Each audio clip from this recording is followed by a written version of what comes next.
The night air cracked with sirens as Amara's lungs burned. Her sneakers slapped against wet pavement, each step sending jolts of terror through her body. Behind her, flashlight beams cut through the darkness like searching fingers. Voices shouted in Korean, words she didn't need to understand to know meant danger. She'd been in the wrong place. That was all. Just walking home from her shift at the convenience store when the police raid erupted around her. No ID on her because she'd left it at home. No way to explain in broken Korean why an African woman was running through Gangnam at midnight. They'd assume the worst. They always did. And assumption meant detention. Detention meant deportation. Deportation meant failure. Her family's faces flashed through her mind. Her mother's tired eyes. Her younger brother's school fees. The crumbling roof back home that leaked every rainy season. She couldn't fail them. Not after 2 years of scraping by in Seoul, studying during the day and working nights, sending every spare one back to Lagos. The luxury hotel appeared like salvation. Glass doors, marble lobby, chandeliers that cost more than her yearly tuition. Amara burst through the entrance, her chest heaving, sweat mixing with the light rain on her dark skin. She spun around just as 2 police officers pushed through the doors behind her, their eyes locking onto her immediately. Her mind went blank. Pure instinct took over. Across the lobby stood a man in a tailored black suit, his posture radiating the kind of calm that came from never knowing fear. His face was sharp and beautiful in that distinctly Korean way. High cheekbones, intense eyes, lips pressed into a serious line. He was clearly wealthy, clearly important, clearly her only chance. Amara's feet moved before her brain could catch up. She crossed the lobby in seconds, grabbed the front of his jacket, and pulled herself up toward his face. "Please," she whispered frantically in English. "Be my husband." Then she kissed him. His lips were warm and unmoving beneath hers, his body going rigid with shock. For a heart-stopping moment, Amara thought he'd push her away, expose her desperation to the officers now approaching. But then something shifted. His hand came up to the back of her head, fingers threading through her braids. His other arm wrapped around her waist, pulling her closer. He kissed her back with practiced ease, like they'd done this 1,000 times. The officers stopped 3 feet away. Amara kept her eyes closed, her heart hammering so hard she was certain everyone could hear it. The man's cologne surrounded her, expensive, woody, distinctly masculine. His body was solid against hers, radiating heat and controlled power. He pulled back slowly, keeping one arm around her waist. When he spoke, his voice was deep and dangerously smooth, his Korean rapid and authoritative. Amara didn't understand the words, but she understood the tone. Irritation at being interrupted, the implied question of why police were harassing his companion. The officers shifted uncomfortably. One of them spoke apologetically, bowing slightly. The man responded with icy politeness, his arm tightening possessively around Amara. She forced herself to lean into him, to look like she belonged there, while every nerve in her body screamed at the strangeness of being pressed against a complete stranger. After what felt like an eternity, the officers bowed again and retreated toward the exit. But they didn't leave. They stationed themselves outside the glass doors, watching. Amara's breath caught. "They're waiting. I know." The man's English was perfect, barely accented. He guided her toward the elevators, his hand firm on her lower back. "Walk naturally. You're with me. You're safe. I don't even know you. And yet you kissed me." There was no humor in his voice, just cold observation. Interesting survival instinct. The elevator doors opened. He guided her inside, pressing the button for the top floor, the penthouse level. As the doors slid shut, he finally released her and stepped back, studying her with eyes that missed nothing. "Who are you running from?" he asked. "The police. But not because I didn't do anything. I just..." "Take a breath." Amara obeyed, forcing air into her lungs. Her hands were shaking. Now that the immediate danger had passed, the full weight of what she'd just done crashed over her. She'd kissed a stranger, grabbed him, used him, and he'd played along, which meant he either pitied her or wanted something from her. "I'm a student," she said quickly. "I work part-time. I was walking home and there was a raid. I ran because I didn't have my ID and I panicked. I can't get deported. I can't. My family needs—" She stopped herself, realizing she was babbling.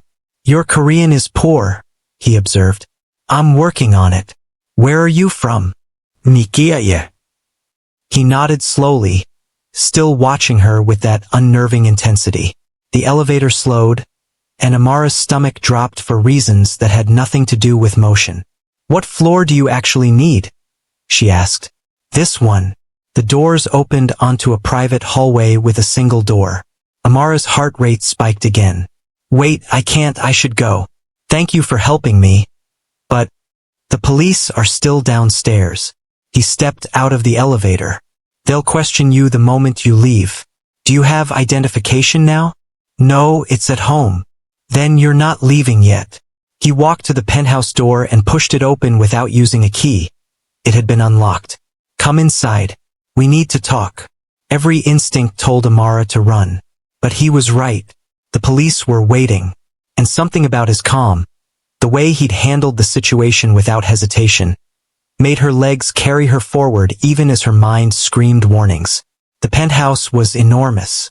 Floor-to-ceiling windows overlooked the glittering Seoul skyline. Minimalist furniture in blacks and grays. Art that probably cost more than her entire university education. And men, 3 of them, standing near the windows, all turning to look at her and the stranger with expressions of cold surprise. Amara froze. "You're not alone." "I rarely am." He shrugged off his jacket, draping it over a chair. Underneath, he wore a crisp white shirt that emphasized his lean, powerful build. He said something in rapid Korean to the other men, who immediately moved toward the elevator. "Wait," Amara said, her voice cracking. "Who are you?" He turned to face her fully for the first time since they'd left the lobby. In the penthouse lighting, she could see him clearly, mid-30s, devastatingly handsome, and radiating a kind of danger that made her survival instincts scream. This wasn't just wealth. This was power. "My name is Kang Jae-Min," he said simply, "and you just kissed one of the most wanted men in Seoul." The words took a moment to process. When they did, Amara's knees went weak. "You're what?" "Mafia." He said it without emotion, like he was stating his occupation as accountant or teacher. The Kang family controls most of the underground operations in this district. Gambling, protection, imports. He paused. "You picked an interesting person to use as cover." Amara backed toward the elevator, but the doors had already closed. The other men were gone. She was alone with him. "I didn't know. I swear. I just saw you and thought that I looked safe." His lips curved slightly. "Ironic. I need to leave." "Not yet." He moved to a bar cart and poured amber liquid into a glass. "You saw the raid. What exactly did you see?" "Nothing.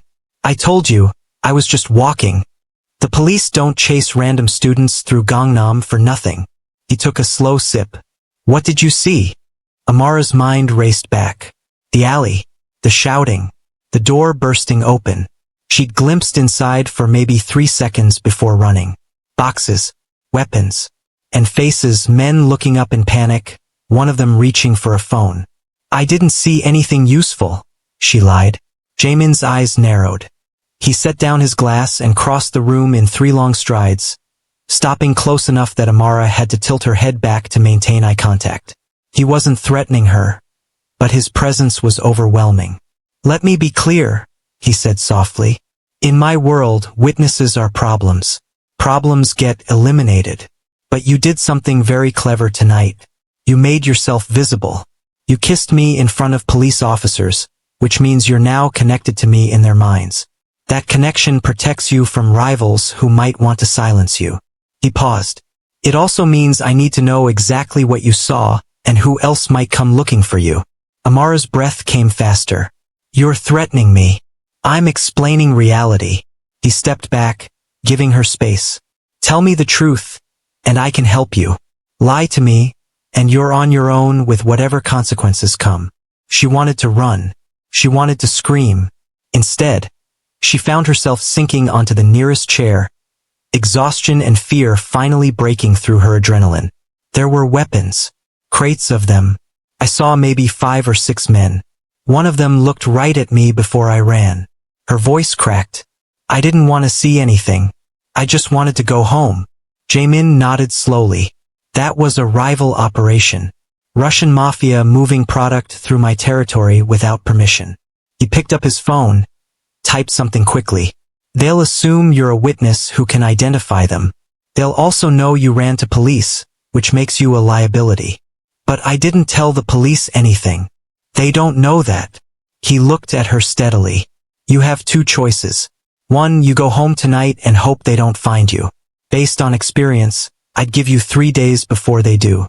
2, you stay here under my protection until this situation resolves. Amara laughed. A brittle, desperate sound. Stay here? With you? I don't even know you. You're a criminal. Yes, he agreed calmly. But I'm a criminal who just saved your life and is offering to continue doing so. The alternative is facing the Russian mafia alone in your... He glanced at her worn sneakers, her cheap jacket, student apartment in Sinchon. The fact that he'd already guessed where she lived made Amara's skin crawl. This is insane. Welcome to my world. He moved back to the bar cart. There's a guest room down that hallway. Private bathroom. You can rest while I make some calls and figure out exactly how much danger you're in. And if I want to leave, the elevator requires a code. He met her eyes. You kissed me to survive. Now let me keep you alive. The truth of it settled over Amara like a weight. She'd made her choice the moment she'd grabbed him in that lobby. There was no going back to normal now, no pretending this night hadn't happened. Her life had just been ripped out of its careful routine and thrown into chaos. I hate this, she whispered. I know.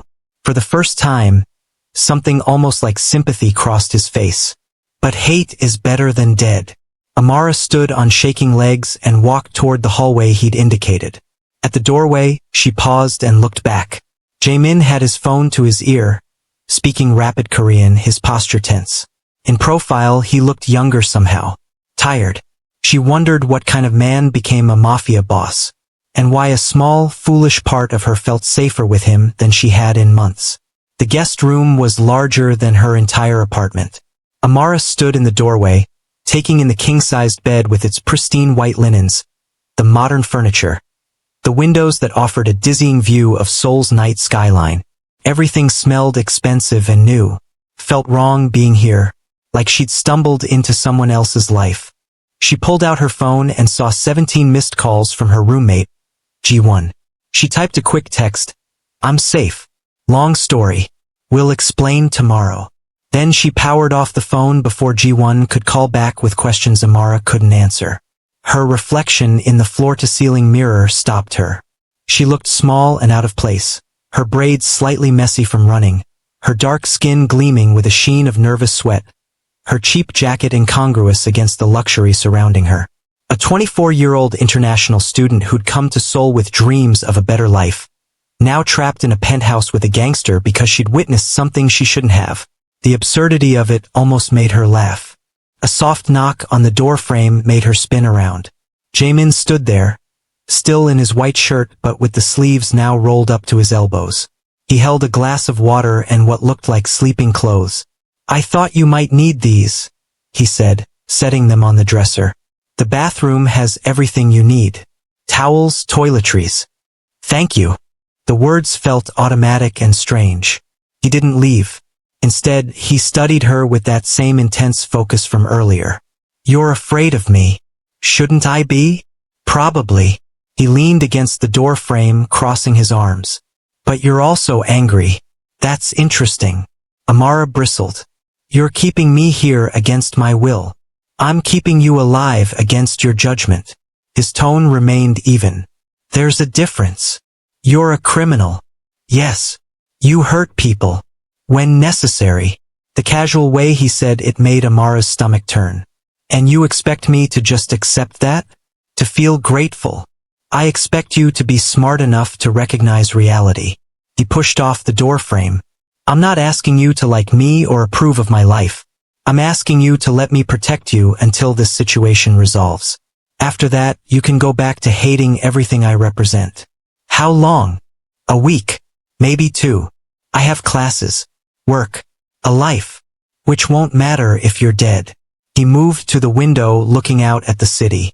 I've already sent men to watch your apartment. If anyone suspicious approaches, we'll know. In the meantime, you stay here out of sight. It's not ideal, but it's survival. Amara wanted to argue, to rage against the unfairness of it all. But exhaustion was creeping in, making her bones heavy. And beneath the anger, beneath the fear, a small voice whispered that he was right. She'd glimpsed something dangerous tonight, and pretending otherwise wouldn't make the danger disappear.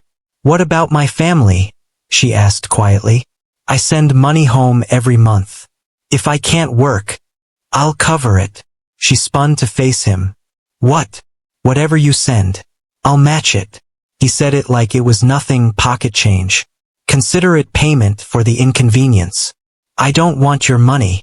Then consider it compensation for the danger I'm putting you in by protecting you. He met her eyes. Pride is expensive, Amara. Right now, you can't afford it. The use of her name, which she hadn't given him, made her realize how much information he'd already gathered about her. It should have terrified her. Instead, it just made her more tired. I need to sleep, she said. Good idea. He walked to the door, then paused. One more thing. Don't try to leave. The building is secure and my men are everywhere. For your safety, you need to stay in this penthouse until I say otherwise.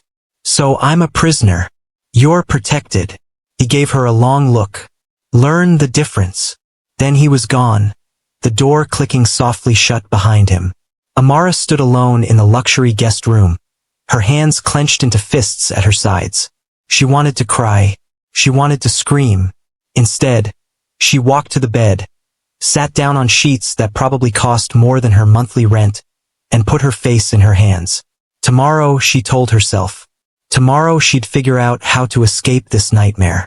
Tonight she just needed to survive. She didn't remember falling asleep, but when Amara woke, sunlight was streaming through windows she'd forgotten to close. For one blissful moment, she thought last night had been a dream.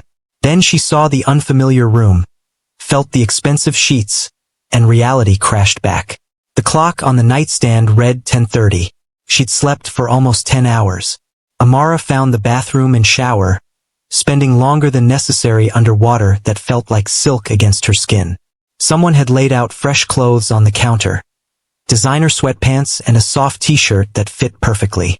The invasion of privacy should have angered her, but she was too grateful to have something clean to wear. When she finally emerged from the guest room, following the sound of voices, she found Jae-Min in the main living area. He was speaking to another man, shorter, stocky, with a scar running down his left cheek. They both turned as she approached. Good morning, Jae-Min said in English. There's food in the kitchen. Help yourself. I'm not hungry. You should eat anyway. He dismissed the scarred man with a gesture, and they were alone. We need to talk about last night. Amara's stomach nodded. What about it? The Russian operation you witnessed, we've been tracking it for weeks. You saw 6 men, you said. I need you to describe them. I barely saw them. Try. He pulled out a tablet, swiping through photos. Take your time. For the next hour, Amara sat with him, reluctantly pointing out faces she half remembered from those few seconds in the alley. Jae-Min asked precise questions, taking notes in Korean. He was professional, focused, giving no hint of the man who'd wrapped his arm around her and kissed her back in the hotel lobby. When they finished, he set the tablet aside. You have a good memory. Does that mean I can leave? No. It means you're more valuable as a witness than I thought. He stood, moving to the kitchen and returning with a plate of fruit and rice. Eat. Then we'll discuss next steps. Stop ordering me around. Would you prefer I ask nicely?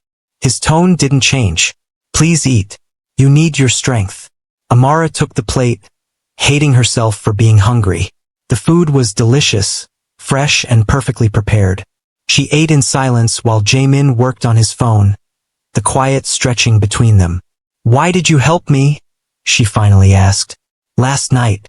You could have let the police take me." "I don't like police in my hotel." "It's your hotel?" "I own the building." He glanced up. "The lobby, the penthouse, everything in between. You chose well when you ran inside." "I didn't choose anything. I was desperate." "Desperation makes us honest." He set down his phone. "When you grabbed me, you didn't think. You just acted. That kind of instinct is rare." "Is that supposed to be a compliment?" "It's an observation." He studied her. "You're interesting, Amara. Most people freeze when threatened. You attacked the problem head-on. Reckless, but effective." "I'm not interesting. I'm a student who made a mistake." "You're a survivor." His gaze held hers. "Just like me." Something in the way he said it made Amara pause. There was weight behind those words, history she didn't understand. "How did you become?" She gestured vaguely. This. A slight smile. "A criminal?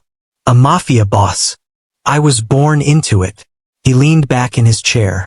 "My father ran the Kang organization before me. His father before him. It's legacy like inheriting a business. Except the business involves violence and moral compromise. You could have left. Could I?" His smile turned bitter. "When you're raised in this world, taught from childhood that loyalty is everything and betrayal means death, leaving isn't a simple choice. It's suicide. But you wanted to." He looked at her sharply. "What makes you say that?" "The way you talk about it. Like you're describing someone else's life." Amara set down her empty plate. "You don't seem like you enjoy it." "Enjoyment isn't the point." He stood, moving to the windows. "The point is survival. Maintaining control. Protecting what's mine." "That sounds lonely." "It is." The admission seemed to surprise him. He was quiet for a moment, then turned back to her. "Tell me about Nigeria. Your family." The change in subject was jarring. "Why?" "Because I want to understand why you're here. Why this matters so much to you." Amara hesitated. Sharing personal information with him felt dangerous, like giving him weapons to use against her. But his eyes held genuine curiosity, not calculation. "My mother raised me and my brother alone," she said slowly. "My father died when I was 12. She worked 3 jobs to keep us fed. When I got accepted to university here with a partial scholarship, it felt like a miracle. A chance to change everything. So you send money home. Every month. Everyone I can spare." She looked down at her hands. "My brother wants to be a doctor. My mother needs surgery on her knee. Our house is falling apart. The money I send, it's everything. This is why I'm here. Why I work nights and study days and survive on 4 hours of sleep. Because if I fail, they fail." Jae-min was quiet for a long moment. "That's a heavy burden for someone so young." "I'm 24, not a child." "You're younger than you realize." He moved closer. "And now you're stuck here with me, unable to work, unable to fulfill that obligation. That must terrify you." Amara felt tears prick her eyes. She blinked them back furiously. "Don't psychoanalyze me. I'm not. I'm recognizing the weight you carry." He sat across from her again. "I meant what I said. I'll cover the money you send home. More than that, I'll pay you for helping me identify those men. Consider it consulting work." "I don't want to be paid for this." "Then consider it compensation for the week or 2 of your life I'm taking." His tone softened slightly. "You came here to build a future. I'm not going to let my problems destroy that." The unexpected kindness broke something in Amara. She turned away, pressing her palms to her eyes. "I don't understand you." "What's to understand? You're a criminal. You said yourself you hurt people. But then you do this. Protect me, offer money, act like you care." She faced him again. "Which is real?" "Both." He didn't look away. "I'm capable of violence and compassion, cruelty and kindness. Most people are. They just don't like admitting it. That's not comforting. It's not meant to be. It's honest." He stood. "I have work to do. There are books in the study, movies on the entertainment system. Make yourself comfortable." My men will bring lunch later. How long will you keep me here? As long as it takes to ensure you're safe. He paused at the doorway. And Amara? Stop trying to hate me so much. It'll make the next 2 weeks easier. Then he was gone, leaving her alone in his luxury prison with nothing but questions and the lingering taste of fear. The days blurred together in a strange rhythm. Amara woke late, ate food prepared by Jae-Min's staff, and spent hours staring at the Seoul skyline through windows she couldn't open. She tried studying from her laptop, but concentration was impossible. She called her roommate with vague excuses about staying with a friend. She texted her mother with cheerful lies about how well everything was going. And she watched Jae-Min. He left early each morning and returned late, always impeccably dressed, always carrying the weight of his empire on his shoulders. Sometimes he'd join her for dinner, making small talk about neutral topics, Korean food, Seoul landmarks, the weather. Other times he'd disappear into his home office, door closed, voice raised in tense Korean conversations she couldn't understand. On the fourth night, Amara found him on the penthouse balcony at 3 in the morning. She'd woken from a nightmare about the alley, about hands reaching for her, and couldn't fall back asleep. She'd wandered through the dark apartment and seen him through the glass door, leaning against the railing, a glass of whiskey in his hand. She opened the door. Can't sleep either? He glanced back. Insomnia is an occupational hazard. Of being a crime boss? Of making decisions that affect people's lives. He took a sip of his drink. Every choice I make ripples outward. Men I employ. Families that depend on my organization. Rivals who want me dead. It's exhausting.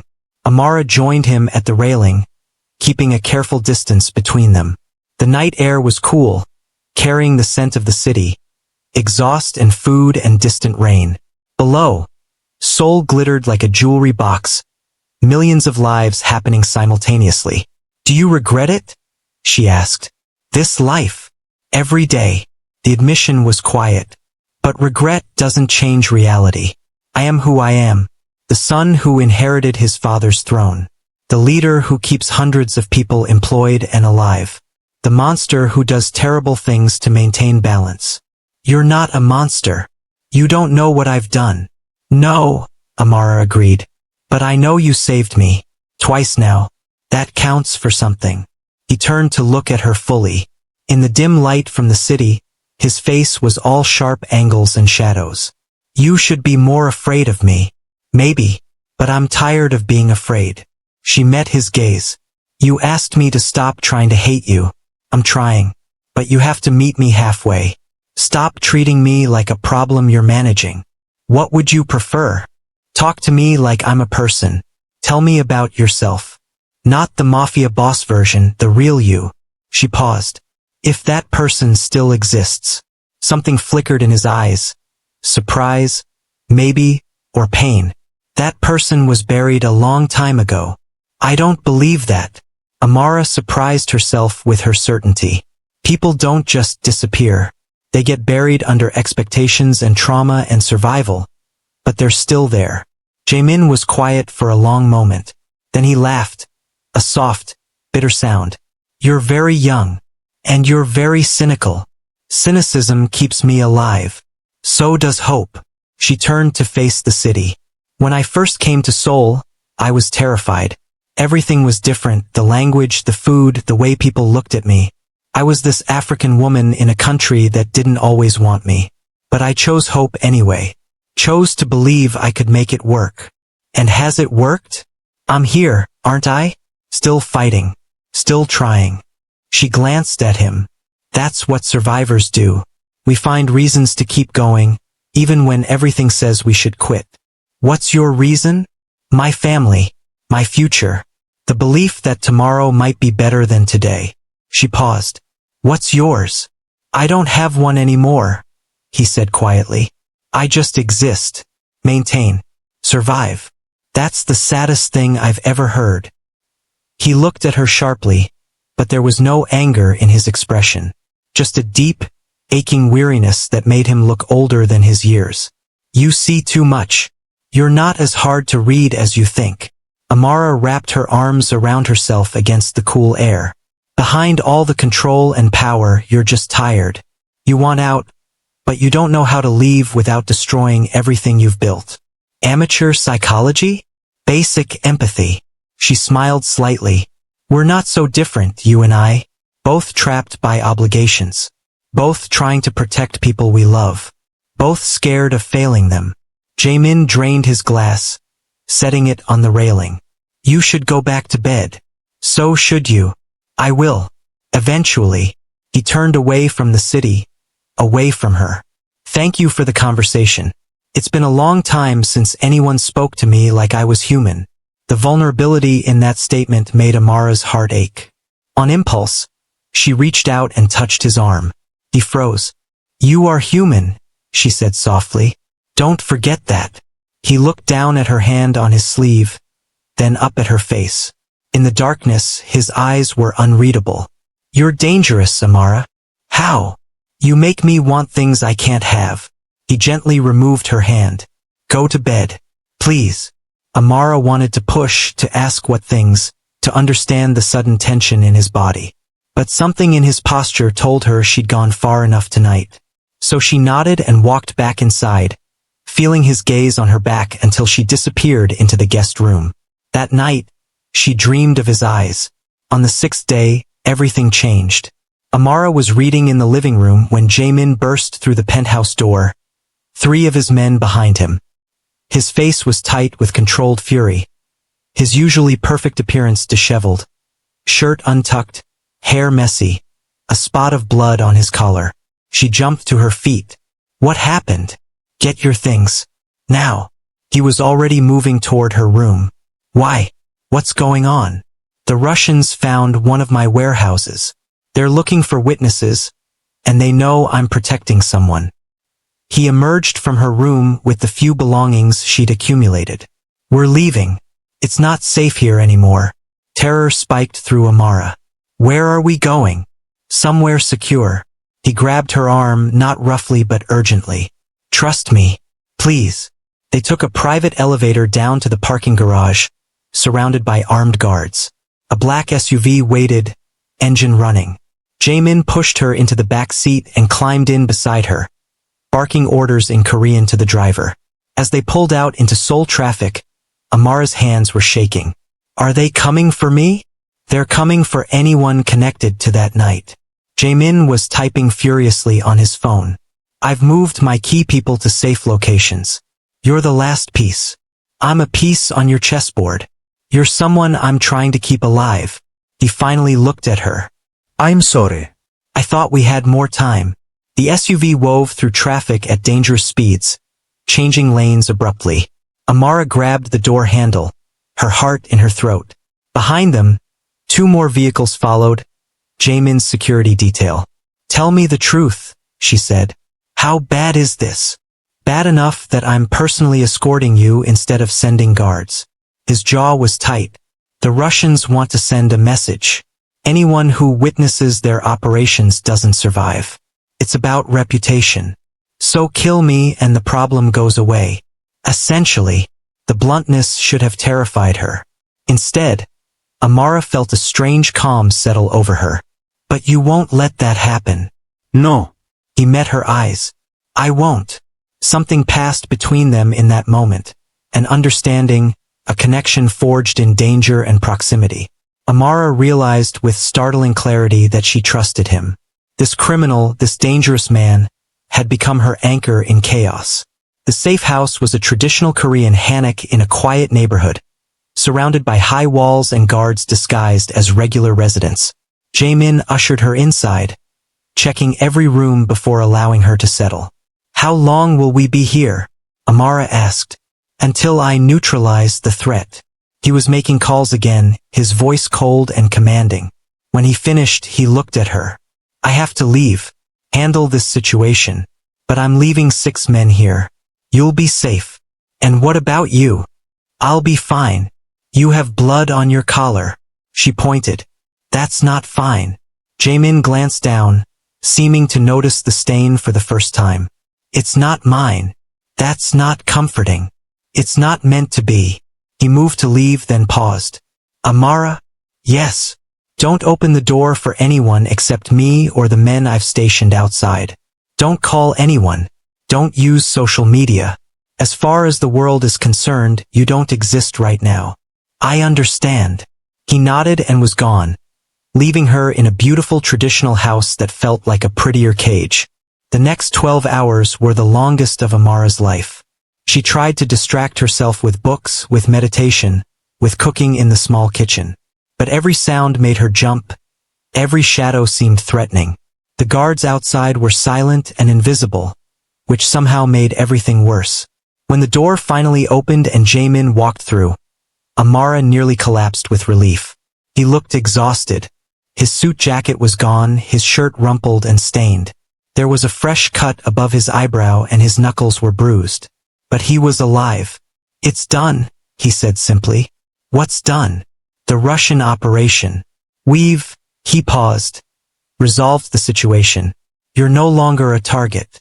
Amara wanted to ask what resolved meant, but she was afraid of the answer. So I can go home? Soon. I want to make sure it's completely safe first.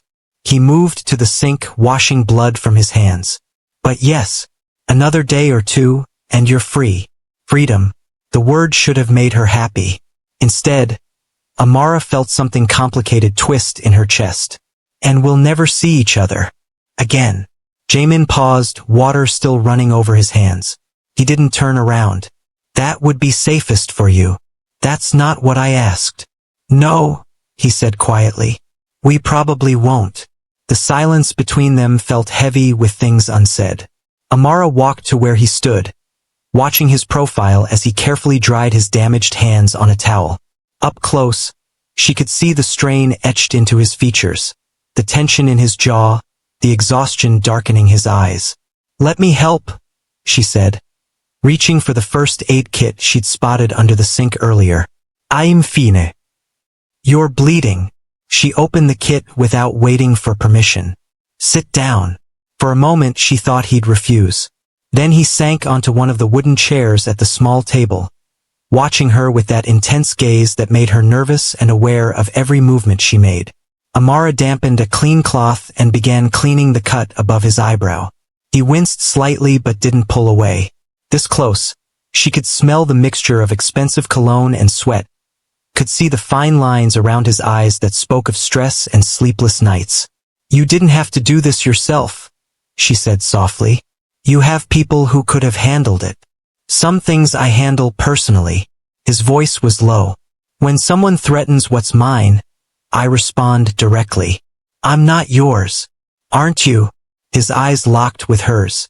I've spent 6 days protecting you, fed you, kept you safe, risked my operation and my men to ensure you survived. That makes you mine, at least for now. The possessiveness in his tone should have angered her. Instead, it sent a strange thrill through her body. I didn't ask for any of this. No. You just kissed me in a hotel lobby and changed everything. His hand came up, catching her wrist gently as she cleaned his wound. Do you regret it? I don't know. Amara's breath caught. Do you? I should. His thumb traced small circles on the inside of her wrist, over her racing pulse. You're a complication I didn't need. A weakness my enemies could exploit. Everything about this situation is dangerous and wrong. But I can't bring myself to regret it. He released her wrist, letting his hand drop.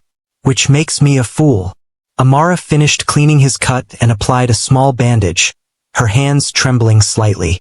When she moved to his bruised knuckles, she took her time, carefully cleaning each one.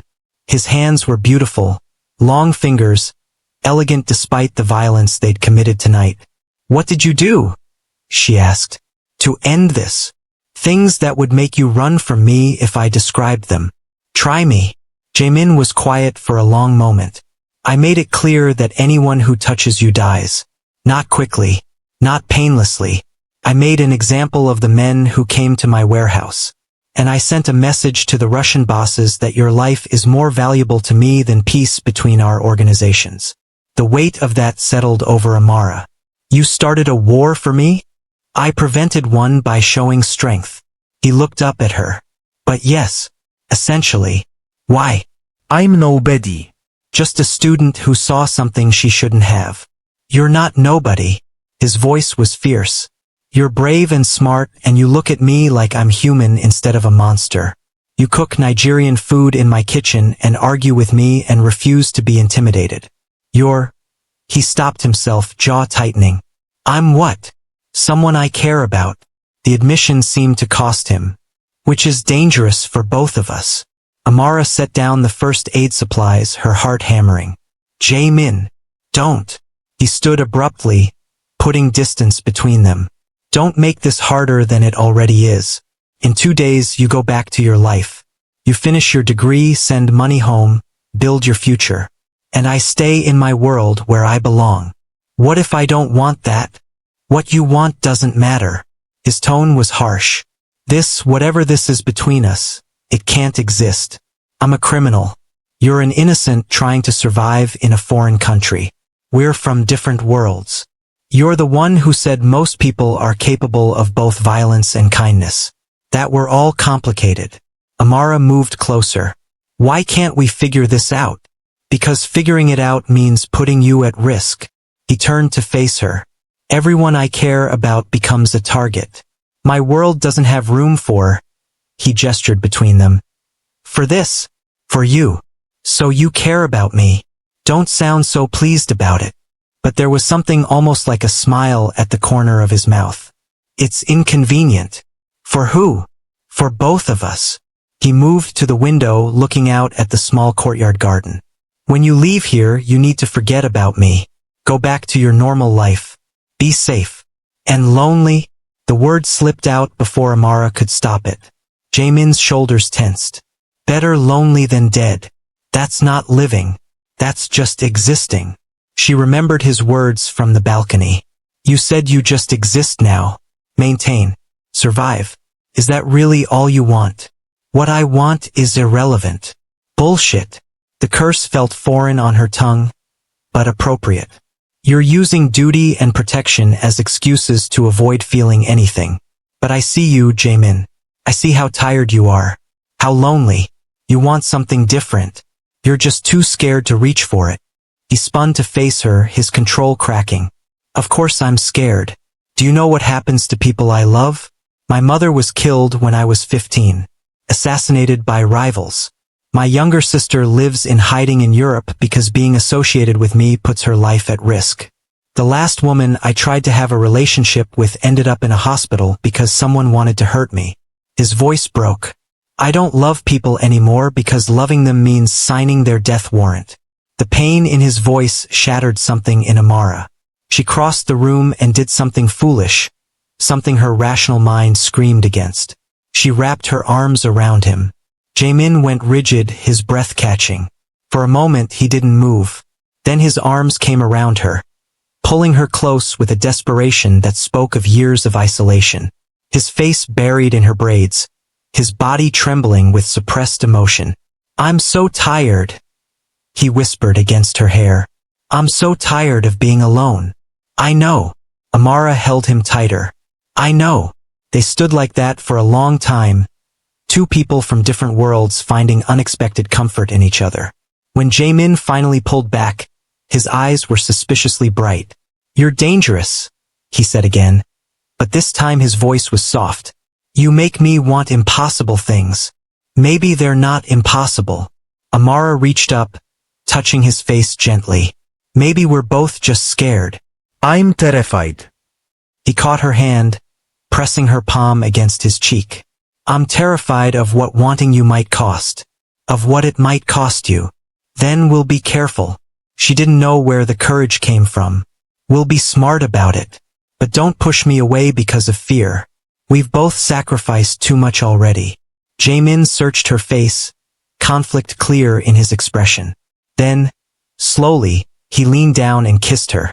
It wasn't like the desperate kiss in the hotel lobby. This was careful, questioning, as if he was asking permission with every breath. Amara answered by rising on her toes, her fingers threading through his hair, pulling him closer. His arms wrapped around her waist, lifting her slightly as the kiss deepened.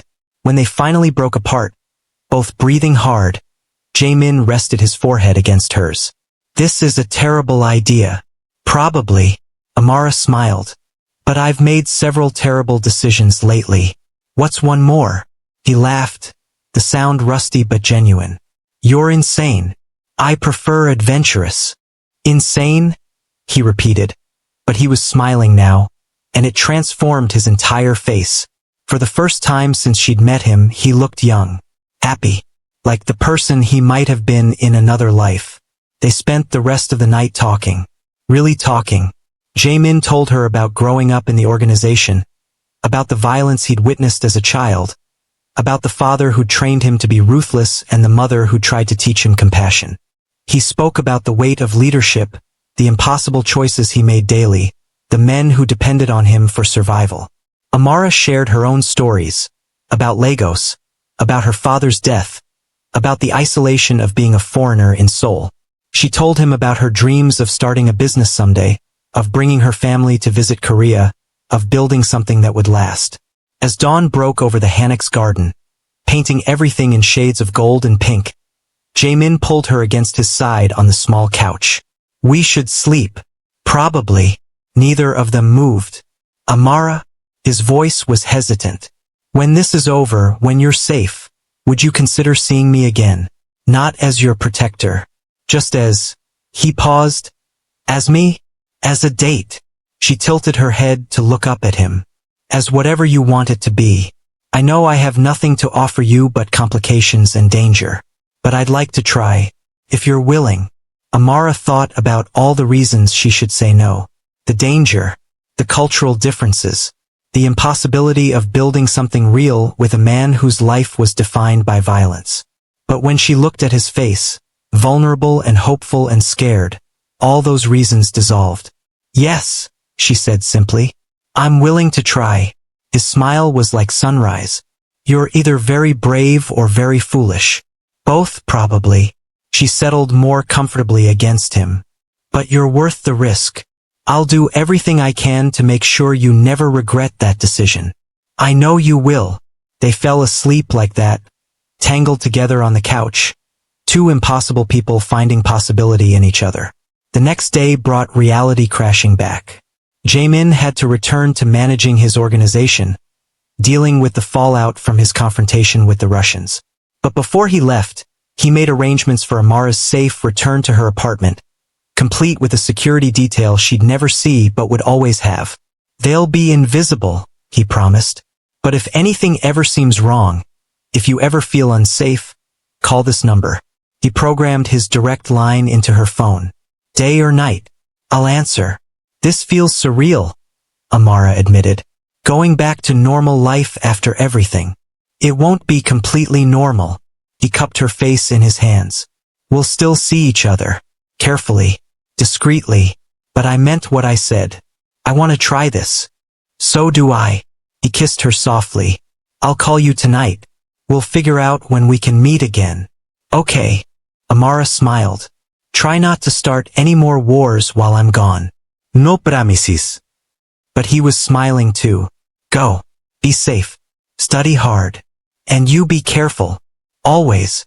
The return to her apartment was jarring. Her roommate Ji-won bombarded her with questions. Amara deflected with vague answers about staying with a friend during a family emergency. Her professors were understanding about her absences. Work let her pick up extra shifts to compensate for lost wages, though she noticed an anonymous deposit in her bank account that covered exactly what she would have earned, plus extra. She texted Jae-Min, "You didn't have to do that." His reply came immediately, "I wanted to. Let me take care of you in the ways I can." They settled into a strange rhythm over the following weeks. Secret phone calls late at night. Careful meetings in private places where they wouldn't be seen together. Jae-Min was cautious to the point of paranoia, always aware of potential threats, but gradually he relaxed. Gradually they built something real. Amara met him at an art gallery opening where he was a silent investor. He wore a tuxedo that made her mouth go dry, and she wore a dress he'd had delivered to her apartment. Designer, elegant, perfectly fitted. They pretended to be strangers who'd just met. but his hand on her lower back burned through the fabric, and his eyes held promises for later. Later came at his penthouse, where they talked and laughed and kissed until the city lights blurred into dawn. She cooked for him, proper Nigerian jollof rice, and he fumbled his way through helping, making her laugh with his serious concentration over simple tasks. He told her it was the best meal he'd had in years. He took her to a temple in the mountains, a place he'd loved as a child. They walked through gardens of cherry blossoms, and for a few hours, they were just two people falling in love. Not a mafia boss and a foreign student defying every logical boundary. But reality always intruded. Jae-Min would get urgent calls and have to leave. Amara would see the weight return to his shoulders, the hardness come back to his eyes. She understood that she was seeing only part of his life, the part he wanted her to see. The violence, the danger, the brutal choices he made daily remained hidden. Until they didn't. It was 2 months after that first kiss when everything fell apart. Amara was studying in a coffee shop near campus when Jae-Min called. "You need to leave. Now." His tone made her blood run cold. "What's happening?" "There's been a situation. A betrayal. I'm handling it, but I need you somewhere safe." He was driving, she could hear traffic. "I'm sending a car. It'll be there in 3 minutes. Get in it. Trust me." "Jae-Min. Please, Amara. I don't have time to explain. Just trust me." The black sedan arrived exactly 3 minutes later. Amara recognized the driver, one of Jae-Min's regular security team. She got in, her heart pounding, and they drove at frightening speed toward an address she didn't recognize. They ended up at a safe house in Gangnam, modern and anonymous. Jae-Min arrived 20 minutes later, blood on his shirt, fury in his eyes. Behind him, his men dragged someone. His right-hand man, the one with the scar she'd seen that first morning. "Jae-Min, what?" "He sold us out." Jae-Min's voice was ice. "Told the Russians about you. About us. They know you're important to me, which makes you a target again." The scarred man was thrown into a chair. He was bleeding, beaten, but still defiant. He spat something in Korean that made Jae-Min's expression turn murderous. "He says you're my weakness." Jae-Min translated, his voice shaking with barely controlled rage. "He says I've gone soft. That the organization suffers because I'm distracted by a woman." Amara's stomach dropped. "Is that true?" No. Jae-Min didn't look at her, his eyes fixed on the traitor. "But it doesn't matter what's true. It matters what people perceive. And he's made sure everyone knows about you now." The scarred man laughed, a wet, pained sound. He spoke again in Korean, and this time Jae-Min's face went white. "What did he say?" Amara demanded. "He says if I let you live, I'm weak. If I kill you, I'm strong but alone. Either way, I lose." Jae-Min finally looked at her, and the anguish in his eyes broke her heart. "He's given the Russians your address, your class schedule, everything. They'll come for you to hurt me. So what do we do?" "I eliminate the threat." He pulled out a gun, checking it with practiced ease. "All of it." Amara realized what he meant. "You're going after the Russians. I'm going to war." He stepped closer to her, his free hand cupping her face. "And I need you far away from this. Out of the country, if possible." No. "Amara." No. She grabbed his wrist. "I'm not running. If there's a war, we face it together. You don't understand what you're saying. This will get bloody, violent." People will die. "I understand perfectly." She met his eyes. "You told me once that everyone you love becomes a target. Well, I'm already a target. Running won't change that. But staying means we face it together. That you're not alone. If you stay, you might die. If I leave, I'll spend every day terrified that you died and I wasn't there." Her voice cracked. "I've already lost so much in my life. I'm not losing you too." Jae-Min stared at her, conflict warring in his expression. Then he kissed her hard, desperate, like he was trying to memorize the feel of her. When he pulled back, his decision was clear in his eyes. "If you stay, you do exactly what I tell you. You trust me completely. Can you do that?" "Yes." "Then we fight." He turned to his men, issuing rapid orders in Korean. They moved immediately, securing the building, checking weapons. The scarred traitor was dragged away, his fate sealed. Amara tried not to think about what would happen to him. Over the next 3 days, Jae-Min orchestrated a campaign that was part strategy, part brutality. He moved his people like chess pieces, striking at Russian operations with precision. Amara stayed in the safe house, surrounded by guards, watching news reports of unexplained fires and arrests and gang violence erupting across Seoul. Jae-Min came and went, each time looking more exhausted, more strained. But he always took time to check on her, to make sure she was safe, to hold her when the weight of what he was doing threatened to crush him. "How many?" she asked one night, not sure she wanted the answer. "How many what? How many people have died because of this?" He was quiet for a long moment. "Too many. But fewer than would have died if I'd shown weakness." "Does it get easier? The violence?" No. He pulled her closer. "It never gets easier. The day it does is the day I become the monster everyone thinks I am." "You're not a monster. I'm also not a good man, Amara. I need you to understand that. I do terrible things. I make impossible choices. I hurt people to protect other people. There's no redemption arc here. No chance for me to become someone better. I don't need you to be someone better." She turned to face him in the darkness. "I need you to be honest about who you are. And I need you to let me decide if I can live with that. Can you?" Amara thought about everything she'd seen and learned over the past months. The violence, the moral compromises, the danger that would always surround them. But she also thought about his gentleness with her, his intelligence, his bone-deep loneliness, and the way he tried so hard to protect the people in his care.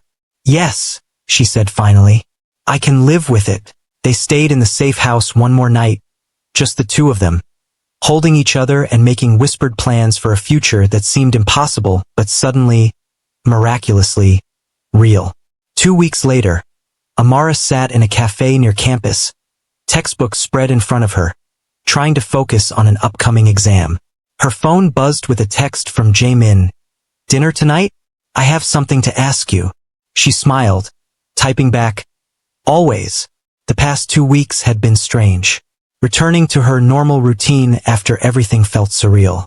She still attended classes, still sent money home, still worked her part-time shifts. But now there was Jae-Min woven into her life. Careful dates, late-night calls, stolen moments of normalcy in between his dangerous world. Her roommate Ji-won had finally met him the previous week, carefully orchestrated to look like a chance encounter.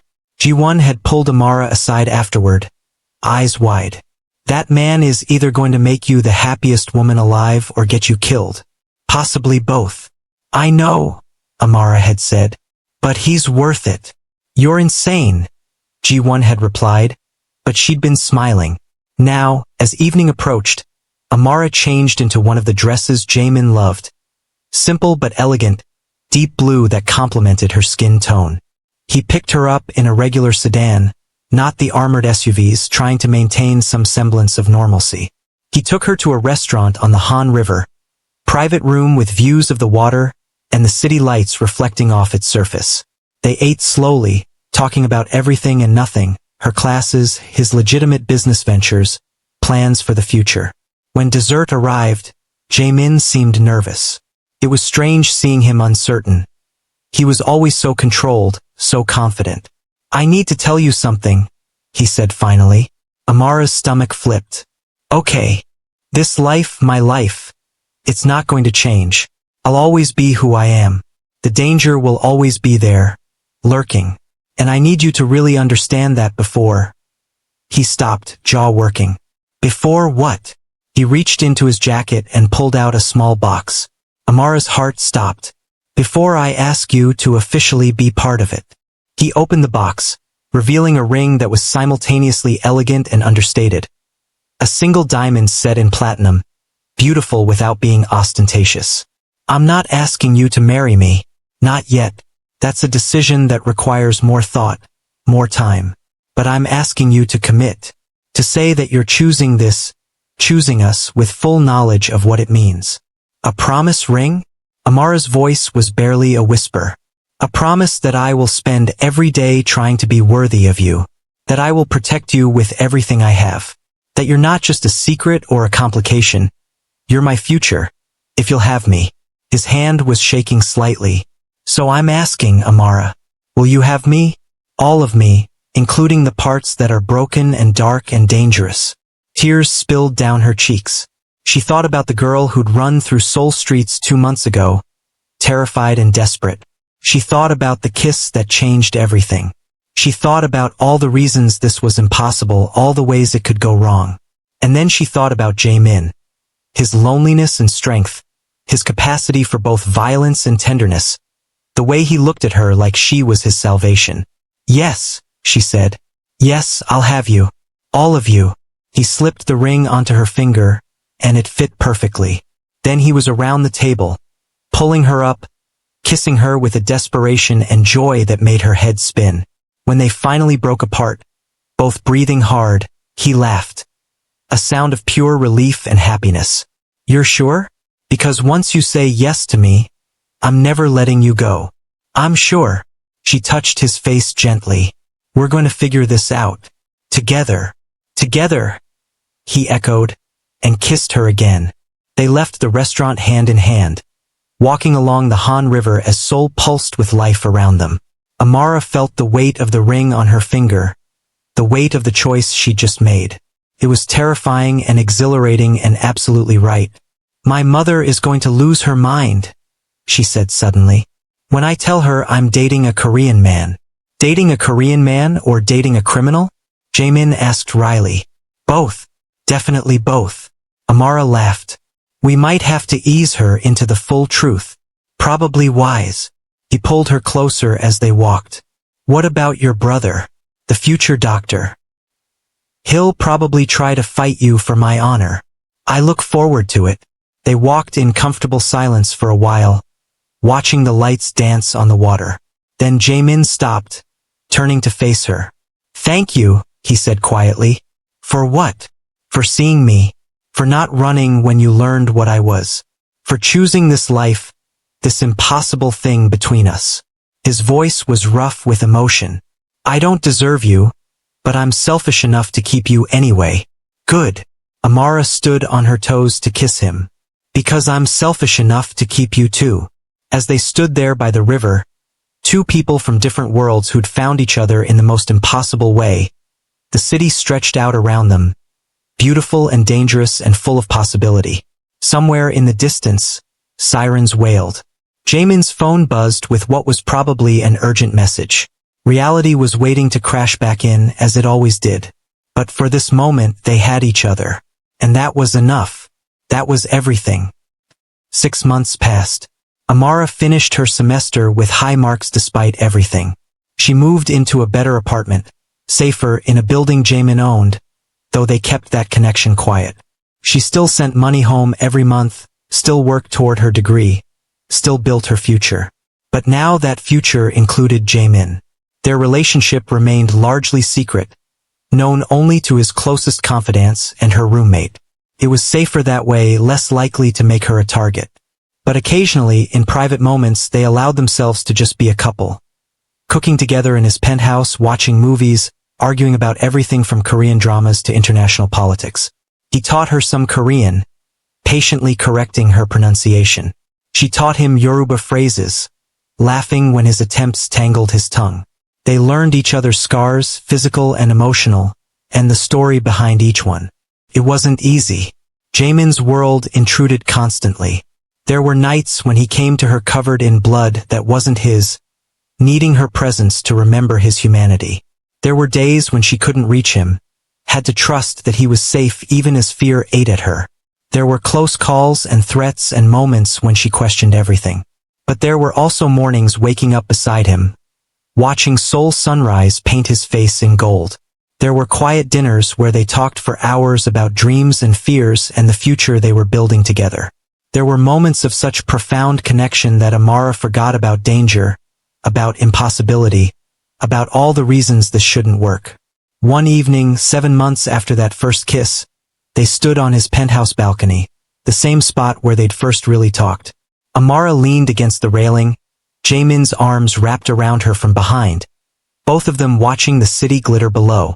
I've been thinking, Jae-Min said against her hair, about the future. What about it? I want to start transitioning some of my operations, moving toward more legitimate businesses.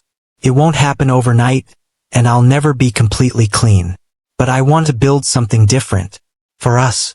Amara turned in his arms to face him. You're serious? I'm terrified, he admitted. Change in my world is dangerous. But I'm more terrified of losing you. And I know that eventually, asking you to live fully in this darkness will break something between us. So you're choosing me over your empire? I'm choosing us over stagnation. He cupped her face. I'm choosing to build something new rather than just maintaining what my father built. It won't be easy. It might be impossible. But you taught me that impossible things can happen. Like a Nigerian student and a Korean mafia boss falling in love? Exactly like that. He smiled. So what do you say?